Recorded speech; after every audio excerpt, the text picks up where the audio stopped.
This is a new wide-body hangar built by Jet Aviation here in Basel. Thanks to this extra space, the global business aviation services company hopes to further meet clients' expectations. Will that be enough? I'm meeting with Jet Aviation President Robert Smith at the grand opening of the Hangar 3 to understand the strategy behind the expansion. You just inaugurated this new wide-body hangar here in Basel. Correct. And you added 4,500 square meters to reach a total of 8,700?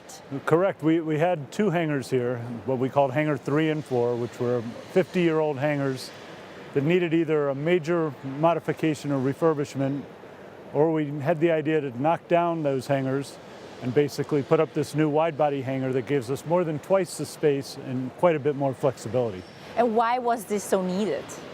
Well, here in Basel, I don't know if you're familiar with our work, but we do both VIP completion work, which is taking the interior of a large aircraft like a 747 we have behind us here today, and installing all the interior for a head of state or a VIP customer. We also do maintenance, heavy refurb here in Basel for all types of manufacturers. So we were facing a situation where capacity didn't support the demand for the large aircraft modification and refurb business. So you mentioned this Boeing 747, and I was wondering before you couldn't do that here, so there is really a demand for that. You had to turn customers down before?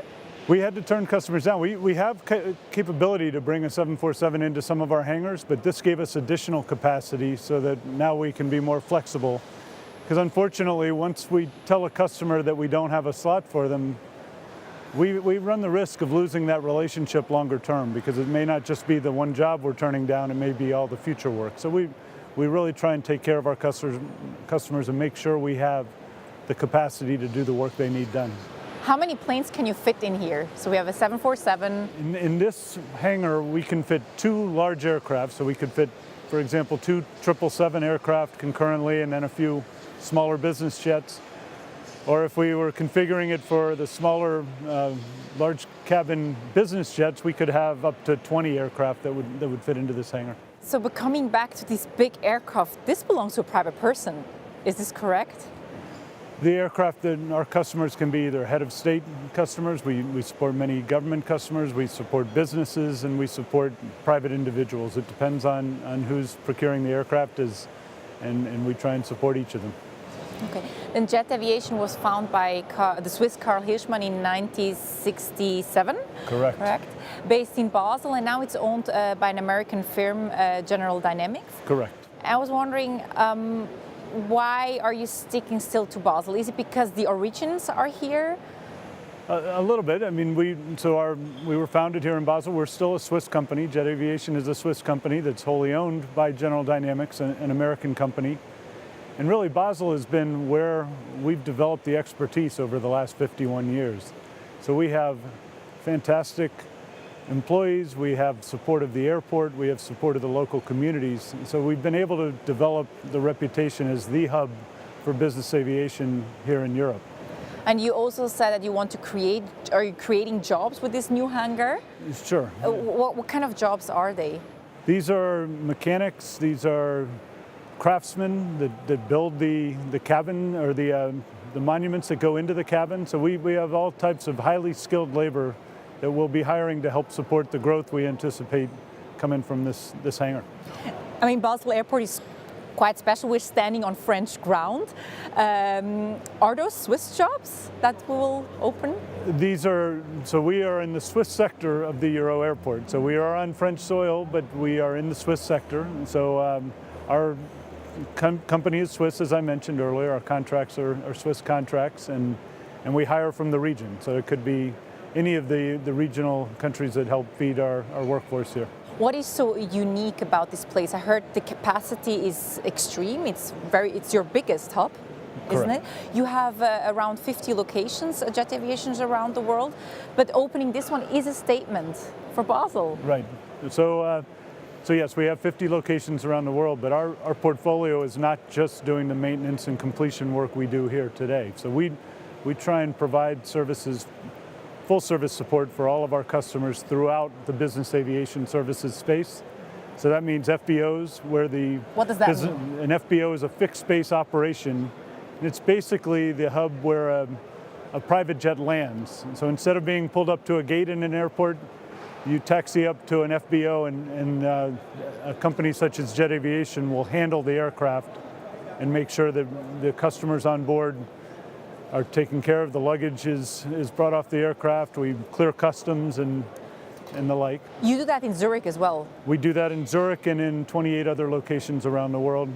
We also manage aircraft. So we have the largest fleet of managed aircraft in the world. So we manage around 280 aircraft where we basically handle crewing, scheduling, maintaining, insuring the aircraft on behalf of the owner. That sounds like it's many divisions that you have. Let's take a concrete example. Let's take upcoming event, the WEF, the World Economic Forum in Davos. Walk us through what your services are for a private jet owner. For private jet. So at WEF, so Zurich Airport and also Dubendorf Airport both support the WEF, and what we will do is help schedule when an aircraft says they want to come land in Zurich or Dubendorf for the WEF. We will help them schedule a slot, a landing time, and a place to store the aircraft. We will meet the customer at the aircraft, again, walk them through customs, take care of any transportation needs that they have, and then, of course, be ready when they leave the WEF to fly back home, wherever that may be. And during that time, you park their planes? We park their planes. So we bring in folks from all around our network because that's a very busy time for us in Zurich, much busier than the rest of the year. So we have surge capacity to help support that demand in a very short period of time. So you walked us through what happens when the WEF is taking place, but you also mentioned completion. So tell us, what exactly is that? If we have here a Boeing 747, what exactly do you do? So Boeing 747, a VIP completion, starts as a green aircraft, which means an OEM like either Boeing or Airbus flies over an empty shelled aircraft from Seattle or Toulouse that's been procured by one of our customers. And what we do is we design, build, and install the interior. And so a customer will decide whether they want sleeping arrangements, meeting rooms, bedrooms, lavatories, whatever they want on the shower on the aircraft, we design, build, and install here in Basel. Has there been any request that was super crazy that you couldn't do, or anything works? There are some requests, some things like fireplace. Very hard to get certified. On an aircraft? A hot tub is very difficult on a hot tub with the sloshing of the water, and there are some demands on impacting the airframe, and that's where it becomes difficult. Is if we have to impact the original airframe, that becomes very difficult for us to design a solution that meets the safety requirements and the customer's expectations. But pretty much we like to give our customers the carte blanche to design what they would like and require for their interior. Private people, if they have a jet, they can park it here. So they rent the space, I guess, that's part of your business, but they can also charter their airplane, right? You Correct. can rent to someone else. If we are managing an aircraft on behalf of a customer and they want to have their aircraft chartered to make some extra revenue, we can help support them with that. So we have a charter division that goes out to find customers that will charter their aircraft for a fee. So if I want to just book a plane to fly my friends to a party... I can help you with that, yes, absolutely. What would you need and where do you need to go? Well, let's say for 50 people, and we would like to go to, let's say, Madagascar.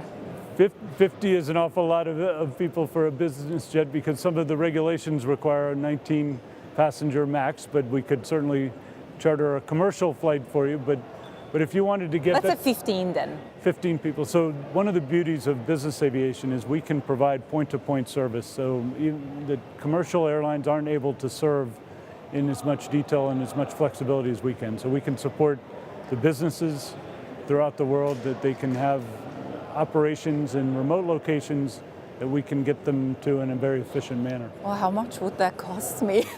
Depends on how big of an air cabin you'd like. So for you and your 15 friends, we'll find you a very nice larger cabin business jet, and we'll talk about the pricing. We'll get you the best deal we can. So talking about money, let's say this beautiful hangar that you just built, how big was the investment for this? It was one of the larger investments we've made in facilities, and we talked about the rationale earlier, very important for us. I don't give exact figures, but it's in the 20 million range that we spent on the hangar, and the beauty of it is, and I give all the credit to the team that supported this project, we came in on budget and ahead of schedule, which is extremely rare for a project of this complexity. How long will it take you to get the money back from this investment? After we clear the props out of the ceremony today, we've actually begun work in advance of today's celebration, and now we'll get back to work this afternoon. It will not take long. So again, we don't really talk about our ROI, but this is, like I said, the demand in Basel is very high for our services, and we intend to keep this hangar full from day one. How important is this hangar to the region of Basel or Switzerland in general? First of all, we had over 1,000 people working on this project over the last year and a half, so we've already created a positive impact, and like I said, our investment is not for the short term, it's for the long term, and so it shows a clear long-term commitment to Basel that Jet Aviation will be here providing our services for the long haul. So you mentioned the customers, clients, or statements, personal, VIPs, private people. Do you select your clients? How do you decide? Or is anyone? There are. Or you turn clients down?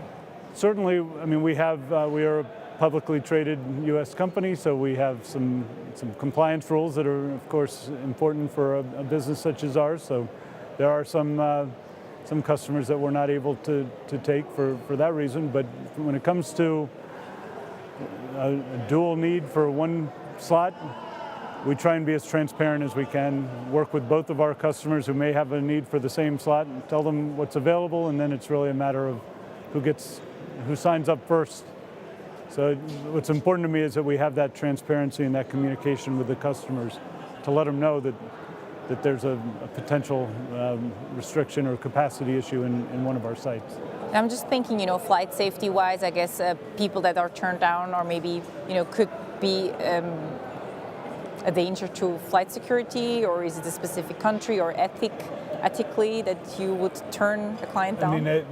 We'd have to look at each case individually. So we have a certain amount of rules. There are some regions that we can't do work based on U.S. trade restrictions, for example, and that every case we take a look at, and certainly it's our job to provide solutions for as many business jet owners in the world as we can. So Jet Aviation belongs to the American company, General Dynamics, which we already mentioned, but it is a Swiss company, you say? So we're still subject to any sanctions imposed by the Swiss, by the EU, by the US. So we just have to make sure from a regulatory standpoint and compliance standpoint, we're doing our homework and making sure we're appropriately managing our customer base. I read an interview with BusinessJet that you gave in 2017, and you said that you're looking to grow. There are still some dark spots around on the map. Where else would you like to go or expand? This year we've helped to satisfy one of those major dark spots on the map, which was with our purchase of Hangar Pacific. So we bought around 19 locations, mostly throughout the Asia Pacific region, so many in Australia, in Singapore, in mainland China. So we've been able to integrate or start the integration effort for Hangar Pacific earlier this year. We made the transaction on April 1st. And so beyond that, we continue to look for the right operations that we can add in, bolt into our network, because we have the scale given the breadth of our current portfolio of services and our current geography. Do you see an increase in maybe, let's say, China with so many millionaires, billionaires every day? Asia has been a growth region for quite some time. It was growing faster than it has been the past couple of years, but we're still seeing growth. And again, I mentioned earlier, the OEMs kind of lead the market when it comes to where the market is going, and we know that our services will follow. After several years after somebody takes ownership of an aircraft, the maintenance will start to run. So we'll end up being able to support from a maintenance standpoint. We can manage the aircraft once it's sold. So we really look to the OEMs and what they're delivering, and then we size our business accordingly. Rob, thank you very much. It's been a pleasure. Thank you.